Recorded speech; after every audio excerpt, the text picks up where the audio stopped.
Ok. Bon bah bonsoir à tous. Pour ce talk, comment faire pour que mon application me survive? Bon, c'est une petite introduction aux tests architecturaux. Alors je suis Vincent Inas, je suis développeur Java Backend et un peu DevOps chez Zenica Clermont. Alors, quand on est développeur, c'est assez fréquent qu'on puisse démarrer des projets. Et le démarrage d'un projet, c'est toujours le moment où il faut faire des choix d'architecture, de conventions, de patterns, de librairies. Dans des boîtes un peu plan-plan, souvent c'est le moment pour faire des choix radicaux et disruptifs. Mais bah, c'est assez rare qu'on voit la fin d'un projet, hein. Souvent, il faut donner la main à quelqu'un d'autre ou à des collaborateurs à un instant T. Donc idéalement, bah, tous ces choix-là, on les documente pour les gens suivants. Euh, il arrive aussi qu'on reprenne des projets, et là souvent bah, c'est à ce moment-là qu'on se rend compte que bon, bah, l'historique et la documentation n'existent pas, ou sont manquants, ou sont obsolètes, donc spéléologie et archéologie sont de rigueur. Et donc souvent, bah, ça peut arriver, vous lancez un projet, on vous met sur notre périmètre, dans une autre équipe, vous allez dans une autre mission, et puis quelques temps après, vous pouvez être amené à revenir sur votre projet initial et voir qu'en fait, ce dernier, en votre absence, il a périclité. Euh, Souvent, le problème, c'est l'érosion architecturale, donc votre archi, souvent, elle est bonne le jour 1, mais pour maintenir une bonne archi, bah, il faut maintenir sa documentation, il faut maintenir les principes et les conventions, et tout ça, bah, ça demande des efforts humains souvent. Bah, déjà pour se rappeler des choix, s'ils n'ont pas été documentés, pour maintenir la doc, pour appliquer, et pour les faire respecter dans les pull requests, dans les revues, des choses comme ça. Donc c'est assez normal que bah, les gens sont faillibles. Donc avec le temps, la pression, les délais, le turnover et maintenant l'IA, bah, votre code il diverge. Vous avez des techniques, l'érosion architecturale et l'entropie logicielle. Moi j'ai cha- moi j'ai chat. Moi j'ai ça chez un client. En gros, je reprends un projet qui est très érodé depuis un an. Euh, donc on est en train de reconstruire une partie de l'appli avec une architecture et compagnie. Mais même en documentant bien les nouveaux choix et les nouvelles conventions compagnie, en fait, c'est très chronophage en termes de review. En fait, les gens déjà connaissent pas forcément la doc. Quand vous leur donnez dans le pull request, ils comprennent pas en quoi ça s'applique à leur dev. Et quand on leur explique comment ça s'applique, bah, ils sont frustrés parce qu'ils ont peut-être passé 15 jours à développer une fonctionnalité en sous-marin et il faut leur dire bah c'est bien mais c'est mauvais, faut tout refaire. Et donc du coup, c'est un peu le sang les larmes. Donc moi, je cherchais un outil pour réduire cette charge-là au niveau des pull requests, et puis aussi réduire un peu le buzz factor, partager cette connaissance-là. Donc je suis parti du principe que si le code est une forme de documentation, et ben mon architecture et mes conventions devraient aussi être du code. Donc, comme je suis dans un écosystème Java, j'ai commencé par faire une petite recherche, savoir quels sont les outils sur le marché qui pouvaient m'aider. Je suis tombé sur une lib qui s'appelait Archunit. Donc c'est une librairie Java, c'est open source, il n'y a pas de dépendance complexe et ça ne sert qu'à vérifier l'architecture, c'est un bon début. Comment ça marche? Ça s'intègre dans JUnit 4 ou 5, qu'en gros vos règles d'architecture deviennent des tests unitaires. Et en gros, les infos clés, c'est une lib qui date de 2017, donc les plâtres ont été essuyés. Il y a 3500 étoiles sur GitHub, donc il y a du monde qui s'en sert, on peut être confiant pour l'avenir. Et même sur des projets très legacy, normalement j'ai une 4, hein, ça va jusqu'à Java 5, le périmètre il est large. Alors, comment ça fonctionne très rapidement? Donc c'est une lib qui va faire une analyse statique. Elle ne démarre pas l'appli, ni partiellement, ni totalement. Elle s'intéresse au bytecode. Donc en gros, elle va importer tout le bytecode de l'appli Java, donc les classes compilées. Euh, Elle charge tout ça dans un modèle, dans un graphe interne. Elle va commencer à modéliser toutes les dépendances entre les classes, tous les attributs des champs. Est-ce que c'est public, est-ce que c'est privé, le nom des champs, le nom des classes, est-ce qu'il y a des annotations. Tous ces éléments-là, elle l'ajoute dans son graphe. Et à la sortie, en gros, elle va valider tout ça contre les règles que vous avez définies dans votre projet. Alors concrètement, quelle tête ça? En fait, les règles Archunit, c'est de la syntaxe chaînée. Donc ça se lit un peu comme des phrases. Là, vous avez un texte, vous avez un exemple un peu classique. Donc là, l'idée, c'est de valider une architecture en couche. Vous avez une couche contrôleur avec des endpoints dans un microservice. Cette couche, elle accède à une couche service. Et la couche service pourrait accéder à des couches repository pour la base de données. Donc, dans ce test-là, en gros, la racine de la règle, c'est la partie de l'API qui concerne the layer d'architecture, donc ce scénario-là. Vous allez dire que vous allez regarder les dépendances, vous allez définir vos couches. Donc là, dans ce contexte-là, ma couche contrôleur, c'est toutes les classes de mon package contrôleur. Ma couche service, c'est toutes les classes du package service. Et en dessous, je vais avoir les conditions. Je veux que la couche contrôleur ne soit accédée par aucune autre couche, donc j'ai un prédicat pour ça. Et pour la couche service, je veux qu'elle soit accessible que par la couche contrôleur. J'ai un autre prédicat pour ça. Tant que vous restez dans les prédicats disponibles out of the box, ça reste relativement simple.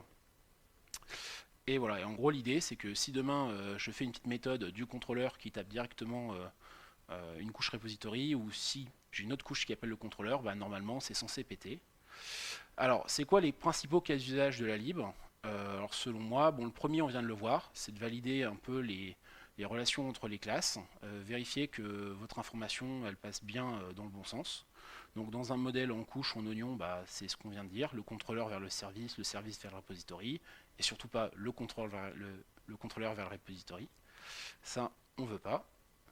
Le deuxième cas, ça va être de vérifier les dépendances. Donc la première, c'est la définition des couches, des slices. En gros, vous ne voulez pas de dépendances cycliques dans votre projet, donc vous allez définir des tranches. Alors, la tranche, si vous faites du DDD, souvent ça va être votre package. Votre package user, ben, c'est votre slash user. Et en gros, pour ce genre de test-là, la route de la méthode, ça va être slice.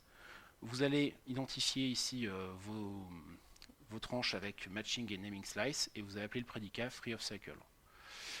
Vous pouvez aussi contrôler les dépendances de manière plus large. Donc là, j'ai un petit exemple où j'ai surtout pas envie d'avoir des contributions où les gens ils appellent Javax SQL, qui sert à, comme son indique, faire du SQL dans une couche API au milieu de mes endpoints. J'ai pas envie d'avoir ça. Donc du coup, je vais faire un petit test qui dit qu'aucune classe qui est dans le package API ne devrait avoir de dépendance vers une classe du package Javax SQL. Ça, c'est le truc un peu classique. Bon, le cas trivial, ça va être les conventions de nommage. Moi, je fais du Spring Boot. En Spring Boot, les services ils sont annotés avec une annotation @service. Et ben, pour que ça soit clair, j'aime bien que le service qui gère les users, il s'appelle user service, qu'il ait ce suffixe-là. Et ben, le test pour valider ça, ça serait de dire que toutes les classes qui ont la notation service doivent avoir un nom qui se termine par service. Donc, avec ArchUnit, ça donnerait ça, par exemple. Ce que j'utilise le plus en général dans les projets, parce que l'architecture, une fois que vous avez fait 5-6 règles, vous avez couvert en fait les cas principaux. Moi, ce que j'utilise le plus, ça va être les règles de code.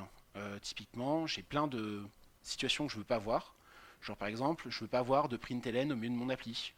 Les développeurs, il faudrait qu'ils utilisent une librairie de log. Bah, on peut faire facilement des tests là-dessus. Valider des tests d'injection de dépendances. En Spring Boot, c'est deprecated et maintenant fortement déconseillé de mettre des annotations auto-wired sur les champs des différents composants. On demande plutôt aux gens de mettre ça dans les constructeurs. Bah, je peux faire une méthode qui va regarder toutes les classes qui sont annotées service, par exemple, valider qu'il n'y a aucun champ qui porte la notation auto-wired. Et celui que j'aime bien, c'est par exemple de valider des tests sur des champs. Donc ce petit exemple-là, par exemple, il va valider que dans une classe entité, donc avec la notation entité, donc qui sert à définir le modèle d'une table, par exemple, je simplifie mais c'est pour aller vite, que cette classe-là, le champ qui est annoté avec ID et qui doit représenter l'identifiant de la table, bah, moi je veux que des UID, je veux pas d'identifiants qui soient des chaînes de caractères, qui soient des integers et des longues. Donc je vais identifier mon champ, je vais dire les champs qui sont annotés avec ID dans des classes entités doivent avoir obligatoirement le type UID. Donc ça c'est une manière comme ça de pouvoir valider un peu son modèle. Ça marche aussi bien avec les dates, parce que la date c'est le problème classique en Java, il y a 6 formats de date et souvent on ne choisit pas le bon. Bah là, vous pouvez essayer de bannir les 5 autres pour aiguiller gentiment les contributeurs du projet dans la bonne direction. Cas rapide, donc vous pouvez aussi tester l'immutabilité et la portée de vos classes. Vous pouvez tester que vos classes n'aient pas d'attributs ou de méthodes publiques. Par exemple, si vous voulez une classe avec que des éléments protégés, vous pouvez faire ça. Ou pour l'immutabilité, vous voulez pas que votre classe elle puisse être modifiée et vous voulez valider que les champs sont finaux, genre pour un event listener ou des choses comme ça. Ben, vous pouvez faire ça facilement. Donc là, je triche un peu, je demande à ce que la classe soit un record. Donc c'est un type de classe en Java qui a ces propriétés-là. Ça me permet d'avoir un test un peu plus lisible, mais on pourrait faire les deux axiomes dont on vient de parler. Alors, là vous dites, c'est sympa ces règles-là, ça permet de bien structurer un projet au démarrage. Moi j'ai une appli Java Legacy, certains diraient comme toutes. Comment je fais pour ajouter une règle sans avoir 500 erreurs qui pop d'un coup? Et bien dans ArchUnit, il y a une fonctionnalité pour ça qui vous permet de tolérer des exceptions, des bouts de code qui ne respectent pas la règle. Ça s'appelle des frozen rules. En gros, dans l'idée, vous allez mettre autour de votre règle la méthode frozen. En gros, faites votre règle et vous mettez frozen. Et à la prochaine exécution, la librairie elle va générer un store qui va contenir toutes les violations pour cette règle-là à l'instant T. Donc par défaut, ça stocke tout dans des fichiers. À votre deuxième exécution, les tests passeront, parce qu'en gros, toutes les exceptions passées, elles sont considérées comme tolérées. Et si à l'avenir, vous réduisez le nombre de violations, vous réglez votre dette technique, bah, l'application va maintenir automatiquement ses stores à jour pour réduire le nombre de violations dedans. Donc en gros, l'idée, c'est de réduire la dette technique progressivement, ou à minima d'arrêter l'hémorragie. Quelle tête ça prend donc? Là, j'ai un exemple de règle archinit. Je vais l'entourer avec la méthode freeze. Quand je lance une exécution, la librairie elle va générer un index qui va dire de manière fonctionnelle telle règle correspond à tel fichier, tel store. Et ensuite, la librairie elle met à jour le store avec toutes les violations. Donc vous avez chaque ligne qui ne respecte pas votre règle. Ça permet aussi de cartographier votre dette technique, accessoirement, pour plus tard. Bon, imaginons que je vous ai convaincu. Vous dites, bon, c'est sympa, j'ai un projet Java e-legacy, il y a besoin de ça, comment on commence? Alors, le premier truc, allez visiter archinit.com, donc c'est pour voir la doc, allez voir le repo, allez voir les exemples. Des exemples, il y en a plus d'une centaine qui sont assez génériques pour être quasiment prêts à l'emploi. Bon, discutez comme dans votre équipe de qu'est-ce qu'il faut appliquer, où il faut appliquer. Si vous commencez à devenir tyrannique du jour au lendemain, ça va peut-être pas le faire. Vous ajoutez ça à votre gestion de projet, Maven Gradle, une classe et quelques tests, et c'est parti. Si vous voulez faire de la consistance, de la cohérence architecturale à travers plusieurs projets, il y a des possibilités de faire des librairies custom, d'utiliser des wrappers, des choses comme ça. Il y a possibilité d'aller plus loin. Donc le Archinit Maven plugin fait partie générale et pas mal, par exemple. Et du coup, si vous êtes intéressé par les tests architecturaux et que vous ne faites pas de Java, bon bah déjà, je vois. Et ben en fait, en .NET, il y a un fork officiel. En Go, il y a un fork par des passionnés. Pareil pour TypeScript, Python, PHP, et j'en passe. En gros, tous les langages objets modernes, ils sont couverts. Et voilà. Pour faire vite, pourquoi adopter des tests architecturaux dans votre appli? Déjà, c'est de la documentation vivante. C'est toute l'équipe qui contribue à faire ça. La plus-value, elle est visible assez rapidement parce que c'est rapide d'ajouter sur un projet, c'est rapide de tirer parti des règles élémentaires. C'est assez adaptable. Alors quand vous voulez des choses très spécifiques, ça peut devenir un peu velu, mais pour les choses assez simples, comme ce qu'on a vu là, ça va vite. Vos utilisateurs, ils ont un feedback tout de suite. Dès qu'ils lancent leur test unitaire, ils savent si ça marche ou ça marche pas. On n'attend plus la pull request pour se voir dire non.